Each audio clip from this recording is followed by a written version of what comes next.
presented by Ananya Films.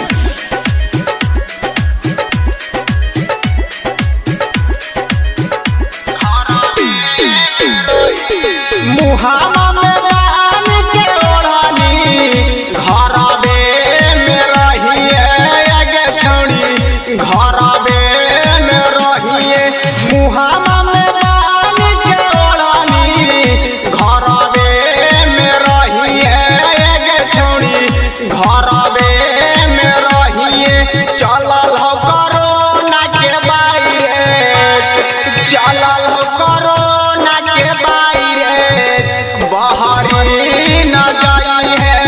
गे छौड़ी बहरी न जाई है मुहावा में बाल के ओढ़नी घरबे में रही है गे छौड़ी घरबे में रही है मुहावा में बाल के ओढ़नी घरबे में रही है गे छौड़ी घरबे में रहिए चलल हो कोरोना के वायरस चलल हो कोरोना के वायरस घरबे में रहिए गे छौड़ी घरबे में रहिए घरबे में रहिए गे छौड़ी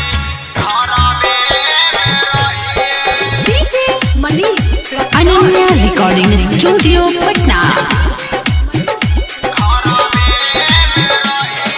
सुनाही के चुमा चाची से हो जाओ कोरोना गे छौड़ी हो जाओ कोरोना सुनाही के चुमा चाची से हो जाओ कोरोना गे छौड़ी हो जाओ कोरोना यही सुनी धड़ा कह छतिया यही सुनी धड़ा कह छतिया मतला सारई है गे छौड़ी मतला सारई है छत्ता पर से ताकी है गे छौड़ी नजरा मिलाई है गे छौड़ी नजरा